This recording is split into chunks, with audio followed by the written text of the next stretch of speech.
से आप सभी छात्र छात्राओं का राज इंटर कॉलेज के यूट्यूब चैनल पर स्वागत है। जैसा कि आप लोग जान रहे हैं, हम लोग क्लास 10th की केमिस्ट्री को पढ़ रहे हैं और आज हम लोग अपना कौन सा चैप्टर शुरू करेंगे? केमिस्ट्री का पांचवा चैप्टर यानी पांचवी यूनिट शुरू करेंगे, जिसका नाम है तत्वों का आवर्त वर्गीकरण, पीरियोडिक क्लासिफिकेशन ऑफ एलिमेंट्स। बड़ा इंपॉर्टेंट चैप्टर है, बड़ा मजा आने वाला चैप्टर है। ये चैप्टर क्लास 11 से भी रिलेटेड है, तो बहुत बेहतरीन तरीके से पढ़िएगा क्योंकि बोर्ड एग्जाम में छाया रहता है इससे प्रश्न। ठीक, तो सबसे पहले आइए बिना देरी किए कहाँ चलते हैं? पीरियोडिक टेबल की डिफिनेशन पे कि आखिर ये पीरियोडिक टेबल होता क्या है। तो देखिए, बहुत सारे तत्व होते हैं, बहुत सारे तत्व होते हैं, तो उन्हीं तत्वों को उनके गुणों के आधार पर कि सेम गुण वाले कौन है, डिफरेंट गुण वाले कौन है, तो तत्वों को उनके गुणों के आधार पर सारणी रूप में अगर आप व्यवस्थित कर देंगे तो उसी को हम लोग क्या बोलते हैं? आवर्त सारणी। क्या बोल रहे हैं? देखिए भाई, बहुत सारे एलिमेंट्स होंगे जिनकी कुछ की प्रॉपर्टी अपने आप में क्या होगी? सिमिलर होगी, कुछ की क्या होगी? डिसिमिलर होगी, मतलब भिन्न भिन्न होंगे।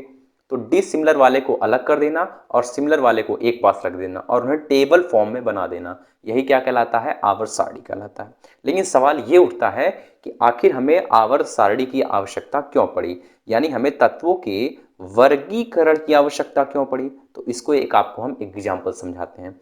जैसे मान लीजिए आपकी एक भरी क्लास है, बहुत सारे लड़के हैं, 100+ लड़के हैं, 200+ लड़के हैं मान लीजिए, और उस क्लास में हमें पता करना हो या कोई नया टीचर आ जाए उसे पता करना हो कि फिजिक्स का तोप बच्चा कहाँ पे बैठा है, केमिस्ट्री का तोप बच्चा कहाँ बैठा है और मैथ का तोप बच्चा कहाँ बैठा है, तो कैसे बता पाएगा भाई? इतनी अब उसको कैसे पता होगा? इतने लोग बैठे हैं, बड़ा सब कुछ एकदम, कोई सब इधर उधर करके बैठे हैं, नहीं बता सकता है ना। लेकिन फिर अब देखिए अब क्या होता है।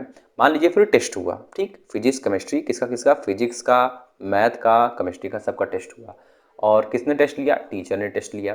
फिर क्या हुआ? उन्होंने कहा कि बहुत सारे लड़के फिजिक्स में 100 मार्क्स पाए, बहुत सारे लड़के मैथ्स में 100 मार्क्स पाए, बहुत सारे लड़के केमिस्ट्री में 100 मार्क्स पाए। स्टूडेंट्स, लड़के लड़कियां सब, तो 100 100 100 फिजिक्स केमिस्ट्री और मैथ तीनों में बहुत लोग पाए। तो उन्होंने कहा, टीचर्स ने कहा कि जो मैथ में 100 नंबर पाया है वो पहले वाले क्लास में बैठेगा, सॉरी पहले वाले रो में बैठेगा, और जो फिजिक्स में सबसे अच्छा नंबर पाया, मतलब 100 नंबर पाया है, वो दूसरे वाले रो में बैठेगा, या कॉलम कह लीजिए, पहले वाले कॉलम बैठेगा, दूसरे वाले कॉलम बैठेगा, और जो केमिस्ट्री में 100 नंबर पाया है वो तीसरे वाले कॉलम में बैठेगा। अब उस टीचर को बता दिया गया कि केमिस्ट्री के इधर, फिजिक्स के इधर, मैथ के इधर बैठे हुए हैं। तो अब देखिए, अब वो क्या, अब उससे पूछा जाएगा कि बताइए तीन फिजिक्स के तो बच्चे बताइए, हमको उसका नाम बताइए। तो वो सीधे ऐसे दूसरे वाले कॉलम में जाएगा, बोलेगा चिंटू, पप्पू और गुड्डू, ये तीनों जो हैं वो फिजिक्स के तोप बच्चे हैं। तो ये किसके कारण बता पाया? क्योंकि उनकी प्रॉपर्टी के आधार पर उन्हें टेबल के फॉर्म में हमने अरेंज कर लिया। उनकी प्रॉपर्टी मतलब फिजिक्स में कौन अच्छा है, मैथ्स में कौन अच्छा है, केमिस्ट्री में कौन अच्छा है, तो ये हमें हेल्प किया उनको उनके बारे में स्टडी करने में, मतलब उनके बारे में जानने में कि कौन फिजिक्स में अच्छा है, कौन केमिस्ट्री में, कौन मैथ्स में। सेम यही हमारे तत्वों के साथ भी होता है। तो अभी तक जितने तत्व ज्ञात हो चुके हैं उनकी संख्या 118 है। अब इतने अधिक तत्वों के बारे में स्टडी करना बड़ा टफ हो जाएगा एक एक करके, तो इनकी स्टडीज को आसान बनाने के लिए ही तत्वों के वर्गीकरण की आवश्यकता पड़ी। अब इस वर्गीकरण में बहुत लोगों ने अपना अटेम्प्ट दिया कि ऐसे वर्गीकरण कीजिए, ऐसे वर्गीकरण कीजिए, ऐसे वर्गीकरण कीजिए। ठीक, तो जैसे भाई जैसे होता है ना कि कोई एक गाना वायरल हो जाता है तो उसी का रीमेक बन बन के बहुत लोग अटेम्प्ट करते हैं ना, तो किसका बेस्ट माना जाए तो ये सब बाद में देखा जाता है, और कौन सुटेबल रहता है, कौन बहुत अच्छा रहता है, तो वो बड़ा इनाम वगैरह पाता है। तो यहाँ देखिए यही बात है, यहाँ पे बहुत से लोगों ने अपना अपना अटेम्प्ट दिया। जैसे सबसे पहले किसने अपना अटेम्प्ट दिया? एंटोनियो लेवोजिए ने, सब द फर्स्ट पर्सन, पहले व्यक्ति थे जिन्होंने अपना अटेम्प्ट दिया। इसके बाद प्राउड्स नामक साइंटिस्ट ने दिया, इसके बाद डोबेराइनर आए, फिर न्यूलैंड आए, फिर मेंडलीफ। अब देखिए मेंडलीफ और लूथर मेयर लगभग सेम टाइम पीरियड में दिए थे, और लूथर मेयर को हम लोग क्लास 11 में पढ़ेंगे, और लास्ट में हम लोग पढ़ेंगे जो आज आज जो चल रही है, एकदम वायरल है, मॉडर्न पीरियोडिक टेबल। ठीक, तो आइए मूव ऑन करते हैं किसकी तरफ? सबसे पहले लेवोजिए के क्लासिफिकेशन के बारे में पढ़ते हैं। तो लेवोजिए भाई, एंटोनियो लेवोजिए, ये ऐसे प्रथम व्यक्ति थे जिन्होंने उस समय तक के ज्ञात तत्वों को दो क्लासेस, क्लास ए और क्लास बी में वर्गीकृत किया। मतलब जितने भी एलिमेंट्स उस समय हम लोगों को पता थे, उस समय जितने भी एलिमेंट्स पता थे उनको उन्होंने दो क्लास में क्लासिफाई कर दिया। एक तो बना दिया क्लास ए और एक तो बना दिया क्लास बी। क्लास ए में उन्होंने किसको रखा? क्लास ए में उन्होंने मेटल्स को रखा, और क्लास बी में उन्होंने किसको रखा? क्लास बी में उन्होंने नॉन मेटल यानी अधातुओं को रखा। लेकिन जैसे ही उपधातुओं की खोज हुई, इनका वर्गीकरण क्या हो गया, विफल हो गया, ऐसा बुक्स लिखती हैं। रीजन केवल ये नहीं है, ध्यान सुनिएगा, क्यों इनका फेल हुआ, उपधातु डिमेरिट्स भी यही आप समझ जाएंगे। देखिए भाई, केवल उपधातुओं की खोज के कारण अगर फेल हुआ होता तो ये तो बड़ो दिमागी थे, ये सीधे बोलते भैया जब तक केवल मेटल और नॉन मेटल पता थे हमने 2 क्लास बनाया था, चलिए अब मेटलाइट्स भी यानी उपधातुओं की खोज हो गई है तो एक तीसरा क्लास सी बना दीजिए जिसमें उपधातुओं को रख दीजिए, हो भी सकता था ऐसा। लेकिन रीजन केवल ये नहीं था कि उपधातुओं की खोज के कारण इनका क्लासिफिकेशन फेल कर गया। अब रीजन और भी सुनिएगा बहुत ध्यान से। मान लीजिए किसी लड़के की सगाई, इंगेजमेंट हो रही है, इंगेजमेंट हो रही है, ठीक, इंगेजमेंट हो रही है। अब एंगेजमेंट में क्या बनती है, रिंग, रिंग बनती है, तो नॉर्मल लोग गोल्डन की रिंग बनवा लेते हैं। तो अगर अब इस कहानी को सोचिए लेबोसिए के टाइम में, अभी हम पीरियोडिक टेबल पढ़ के आ रहे हैं कि पीरियोडिक टेबल यानी क्लासिफिकेशन, मतलब कि एक क्लास में जो आएगा उन सबका प्रॉपर्टी क्या होगा, सेम। इन्होंने क्लास ए में किसको रख दिया, मेटल को, अर्थात इनके कहने के मुताबिक सभी मेटल्स की प्रॉपर्टी क्या होगी, सेम होगी। अब सुनिएगा, तो अगर भाई वो अगर केमिस्ट्री का स्टूडेंट्स उनके जमाने में रहा होता तो उस समय भी मान लीजिए चलन किसका रहा होता एंगेजमेंट में, गोल्डन की रिंग का। लेकिन ये केमिस्ट्री का स्टूडेंट था तो ये लेवोसिए को बड़ा फॉलो करता, तो ये कहता कि लेवोसिए ने सारे मेटल्स को एक क्लास में रखा है, इसका मतलब जितने भी मेटल्स होते हैं सबकी प्रॉपर्टी अपने आप में सेम होगी। तो ये गोल्ड की जगह, चूंकि गोल्ड भी एक मेटल है, गोल्ड की जगह रिंग ना बनवाकर ये रिंग किसका बनवा लेता, सोडियम का। भाई सोडियम भी मेटल होता है। अगर ये ऐसा करता और मतलब बढ़िया सोना सॉरी सोडियम जड़वा उड़वा के अंगूठी बनवा के लाता और जैसे ही वो रिंग में अंगूठी को पहनाता और पंडित जी जल छिड़कते तो पहले तो इसकी उंगली जलती है, इसके बाद आप जानते हैं कि जो लड़का है ये वर जो है ये जलता। तो अब आप समझदार हैं। इसका मतलब कि रीजन ये भी था कि इन्होंने एक क्लास में मेटल्स को रख तो दिया लेकिन सारे मेटल्स की प्रॉपर्टी सेम नहीं थी, ये भी इनके फेल्योर का एक कारण था। और साथ ही साथ यही सेम बात नॉन मेटल्स के लिए भी है, यानी उपधातुओं के लिए भी है। कैसे, जैसे कार्बन एक उपधातु नहीं, नॉन मेटल यानी अधातु। जैसे कार्बन एक अधातु है तो कार्बन जो है वो हमें किस फॉर्म में मिलता है, सॉलिड फॉर्म में मिलता है। और ऑक्सीजन भी अधातु होती है लेकिन लेकिन ऑक्सीजन किस फॉर्म में मिलती है, गैस फॉर्म में। तो देखिए दोनों की प्रॉपर्टी अलग अलग है ना, तो ये भी रीजन बना क्या कि सभी धातुओं को एक क्लास में रखा गया लेकिन इन सभी का गुण समान नहीं था। और इसी तरह अधातुओं को भी, सभी अधातुओं को एक क्लास में रखा गया लेकिन इन सभी का गुण एक समान नहीं था। चलिए अब हम अपने सेकंड अटेम्प्ट के बारे में पढ़ते हैं, मतलब प्राउड्स हाइपोथेसिस, प्राउड्स की परिकल्पना के बारे में पढ़ते हैं। प्राउड्स ने क्या परिकल्पना दी, इनके अनुसार प्रत्येक तत्व हाइड्रोजन से बना होता है। तो सुन के ही अटपटाप लग रहा होगा, एकदम पागलपन लग रहा होगा, आप समझ गए होंगे कि गलत ही साबित होंगे। फिलहाल पढ़ लेते हैं। तो इनके अनुसार क्या कह रहे हैं, ये प्रत्येक तत्व हाइड्रोजन से बना होता है। और इस आधार पर इन्होंने क्या कहा कि किसी तत्व का परमाणु द्रव्यमान किसके बराबर होगा, यन इंटू एक हाइड्रोजन परमाणु का द्रव्यमान। जहां यन क्या है, यन है हाइड्रोजन परमाणु की संख्या। मतलब समझिएगा, जैसे कोई तत्व हम ले लें सोडियम, तो सोडियम आपको पता है इसका परमाणु क्रमांक कितना होता है, 11, और परमाणु द्रव्यमान कितना होता है, 23। आज आपको ये पता है, आज आपको ये पता है कि परमाणु क्रमांक होता है 11 और परमाणु द्रव्यमान कितना होता है, 23। तो उस समय भी सबको पता था कि जो सोडियम है इसका परमाणु द्रव्यमान कितना होता है, 23। तो इनके अनुसार यहाँ पर रखिए तत्व का परमाणु द्रव्यमान 23 रखेंगे बराबर एन, एन यहाँ पर निकालना है मान लीजिए, और एक हाइड्रोजन का परमाणु द्रव्यमान आप जानते हैं कितना होता है, 1। तो एन बराबर अगर निकालेंगे तो 23/1 आएगा, मतलब 23। इसका मतलब इनके कहने का मतलब कि जो सोडियम है, जो सोडियम है वो कितने हाइड्रोजन एटम से मिलकर बना होता है, 23 हाइड्रोजन एटम से मिलकर बना होता है। और जैसे ले लें, जैसे मान लीजिए हमारे पास कार्बन है तो कार्बन का परमाणु द्रव्यमान आप जानते हैं कितना होता है, 12। उस समय भी 12 होता था। तो इनके अनुसार यानी आप समझ रहे हैं कि जितना परमाणु द्रव्यमान होगा उतने हाइड्रोजन एटम से मिलकर ये बना है, ठीक। और इसी प्रकार जैसे कार्बन की बात करें तो कार्बन की बात करें तो कार्बन का परमाणु द्रव्यमान कितना है, 12। अर्थात इनके अनुसार जो कार्बन है वो 12 हाइड्रोजन से मिलकर बना है। अब बताइए ऐसा हो सकता है क्या, तो यह इनकी डिमेरिट बनेगी ना। अरे भाई प्रत्येक तत्व हाइड्रोजन से बन ही नहीं सकता है, क्यों, क्योंकि जैसे मान लीजिए अगर कैल्शियम की बात करें तो कैल्शियम का परमाणु द्रव्यमान कितना होता है, 40। और इनके रूल के अकॉर्डिंग कि कैल्शियम इसका मतलब 40 हाइड्रोजन से मिलकर बना है। लेकिन आज हमको पता है कि कैल्शियम और हाइड्रोजन दोनों अलग अलग तत्व होते हैं। तो सीधी सी बात है भाई, ये पागलपन था और कुछ नहीं था, ऐसा हो ही नहीं सकता है। तो इसलिए इनका ये जो रूल था वो क्या हो गया, गलत साबित हो गया। अगर अगर ये भी ना सोचे तो और भी समझ सकते हैं। जैसे जैसे अगर देख लें कि हमारे पास एक क्लोरीन एक तत्व होता है जिसका परमाणु द्रव्यमान होता है 35.5, मतलब इनके अकॉर्डिंग अगर देखें तो क्लोरीन जो है वो 35 और आधा, मतलब एक तो पूरा पूरा 35 और आधा 35.5। तो भाई 35.5 हाइड्रोजन से कैसे बन सकता है 35 हाइड्रोजन, तो समझ में आता है ये आधा हाइड्रोजन कहाँ से ले आएंगे, है ना सोचने वाली बात। तो सीधी सी बात, इनका कोई कहने का कोई औचित्य नहीं था। तो ये जो इनका हाइपोथेसिस था ये गलत साबित हुआ कि नहीं भाई, हाँ, जो कैल्शियम या कार्बन या सोडियम है ये सभी हाइड्रोजन से मिलकर नहीं बने हैं, ये सब अलग अलग तत्व हैं, ये अपने आप में मौलिक है, अपने आप में फंडामेंटल है। ठीक, तो ये इनका डिमेरिट था कि भाई दोनों तत्व तो अलग अलग हैं, तो कहाँ से ये सब हाइड्रोजन से मिलकर बन सकते हैं। चलिए अब हम थर्ड अटेम्प्ट के बारे में पढ़ते हैं। थर्ड अटेम्प्ट किसने दिया था, डोबे राइनर ने। डोबे राइनर ने थर्ड अटेम्प्ट दिया था। अब इनके बारे में आइए जान लेते हैं, लेकिन उससे पहले कुछ बातें जान लीजिए कि ग्रुप ऑफ थ्री को हम लोग क्या बोलते हैं, ट्राइड बोलते हैं। ट्राइड यानी हिंदी में अगर इसको बोलें तो क्या बोलते हैं, त्रिक बोलते हैं। समझ में आया। जैसे इस इधर ध्यान दीजिए, 1 2 3, ये गांधी जी के 3 बंदर हैं, तो ये क्या है, बंदरों का ट्रायड है, यानी ट्रायड ऑफ मंकीज या ग्रुप ऑफ थ्री मंकीज। तो इसको हम लोग बोल देंगे बंदरों का ट्रायड। समझ गए ट्रायड क्या होता है, मतलब 3 का समूह।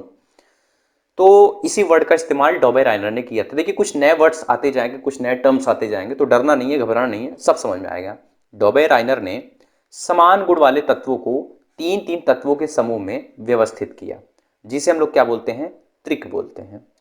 ठीक, अब इस जैसे समान गुण वाले, जैसे मान लीजिए कि कोई समान गुण वाले 3 तत्व ए बी सी हैं, तो उन्होंने ए बी और सी ये 3 तत्वों का ट्रायड बना दिया। ठीक, अब इस ट्रायड में वो क्या देखते हैं, मतलब उसकी प्रॉपर्टी क्या देखते हैं। उन्होंने पाया कि प्रत्येक त्रिक के मध्य तत्व का परमाणु द्रव्यमान, मतलब जो बी वाला तत्व है इसका परमाणु द्रव्यमान पहले और अंतिम तत्व के परमाणु द्रव्यमान के अंकगणितीय माध्य के लगभग क्या था, बराबर। मतलब समझिएगा कि जो ए वाला है और सी वाला है, अगर इसका हम अंकगणितीय माध्य निकालें, किसका, इसके परमाणु द्रव्यमान का, तो ये हमें क्या दे देगा, मतलब परमाणु द्रव्यमान का, तो ये हमें क्या दे देगा, ये हमें सॉरी सी, पहले ए का और सी का परमाणु द्रव्यमान अगर निकाले तो ये हमें दे देगा बी का परमाणु द्रव्यमान, इसका अंकगणितीय माध्य। अब अंकगणितीय माध्य का मतलब आप समझते हैं, है ना। जैसे मान लीजिए कि 2 4 6 ये 3 संख्याएं हैं, इनका हमें अंकगणितीय माध्य निकालना है। तो हम क्या करते हैं, अंश में क्या करते हैं, इन तीनों को जोड़ देते हैं, 2 + 4 + 6, और हर में इन संख्या को गिनते हैं, कितनी संख्या है 3, तो 3 से भाग देते हैं। 4 2 6 6 12/3, 3 चौके क्या हो जाएगा 12। मतलब आप समझ गए हैं कि अंकगणितीय माध्य क्या होता है। जैसे मान लीजिए एक नंबर 2 है, एक नंबर 4 है, तो इसका अंकगणितीय माध्य निकालना है तो कैसे निकलेगा, 2 और 4 को जोड़ते हैं और 2 से भाग दे देते हैं, तो 4 2 6/2, 2 तिहाई क्या हो जाएगा 6, तो इसका अंकगणितीय माध्य कितना हो जाता है 3। अब आप समझ गए होंगे।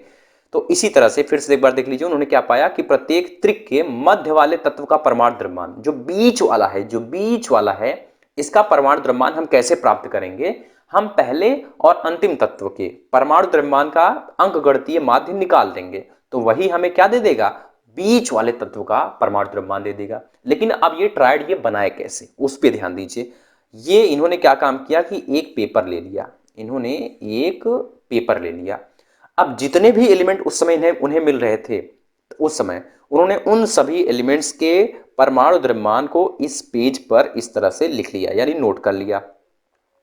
नोट करने के बाद अब उन्होंने क्या देखा, वो देखे कि ऐसे कौन कौन से 3 तत्व हैं, मतलब इनकी प्रॉपर्टी को अलाउ करने वाले 3 तत्व कहाँ कहाँ हैं, जिनमें पहले और आखिरी तत्व का परमाणु द्रव्यमान बीच वाले का परमाणु द्रव्यमान दे देगा।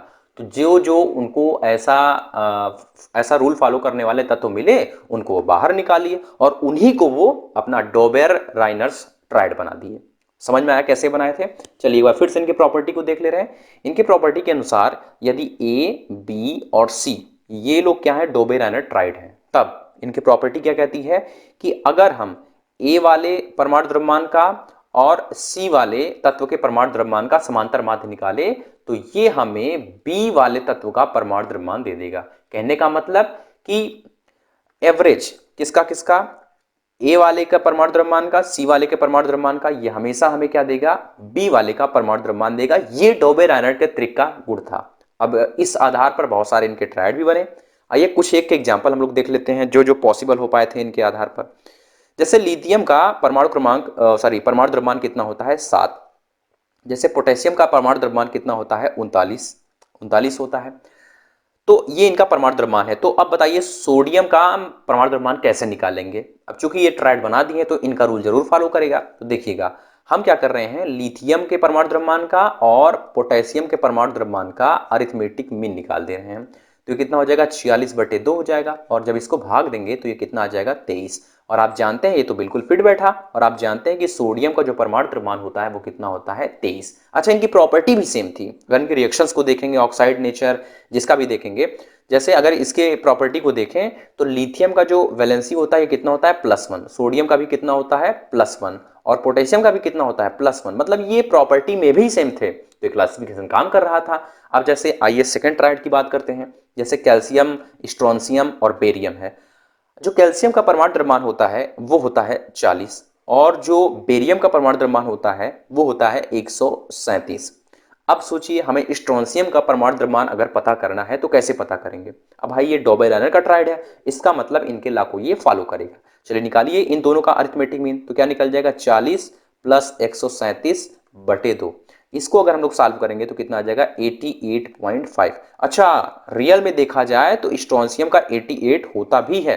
अब आप देख रहे हैं लगभग बराबर है, एग्जैक्टली इनका फॉलो नहीं कर रहा है लेकिन लगभग बराबर है। तो लोगों ने कहा बड़ी मेहनत की है डॉबेलैनर, आइए इतना मान लेते हैं, थोड़ी सी बात है। जैसे अगला ट्रायड ये क्या बना पाए, क्लोरीन का बनाए, ब्रोमीन का बनाए, आयोडीन का बनाए। तो जो क्लोरीन का परमाणु द्रव्यमान होता है वो कितना होता है, 35.5।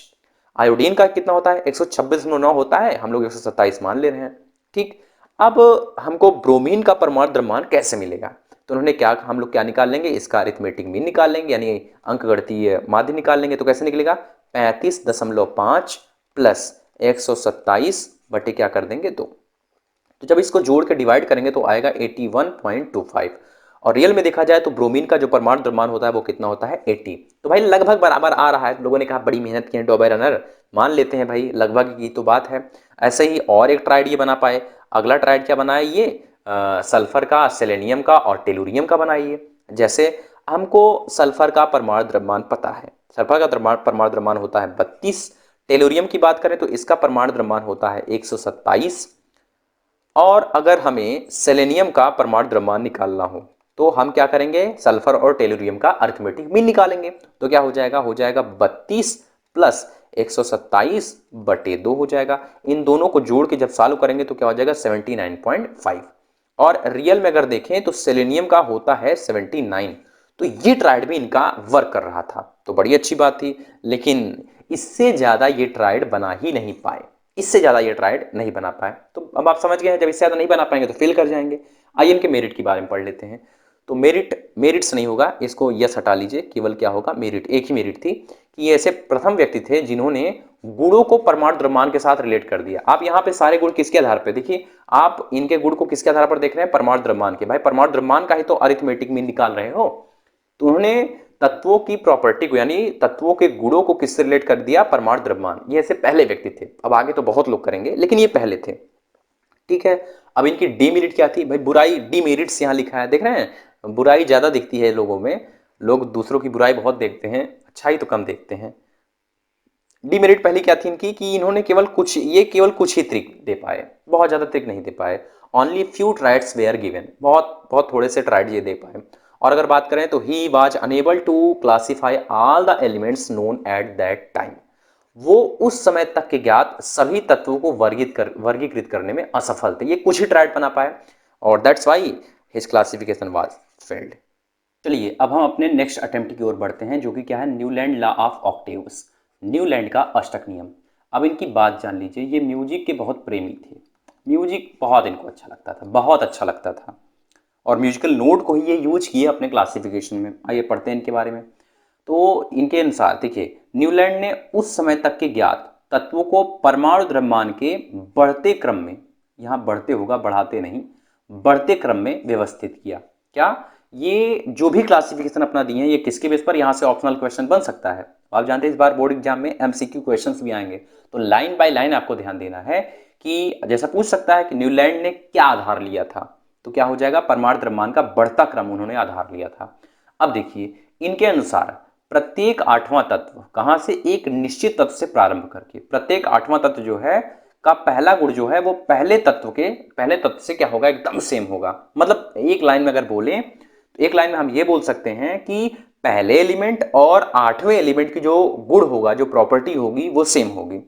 और ये इनका कुछ क्लासिफिकेशन था जो आपके स्क्रीन पर दिखाई दे रहा है। देखिए, ये म्यूजिक लवर थे तो उन्होंने कहा जैसे म्यूजिक में 8 नोट होते हैं, भाई होता है ना, सा रे गा मा पा ध नी, और फिर तुरंत क्या आ जाता है, स।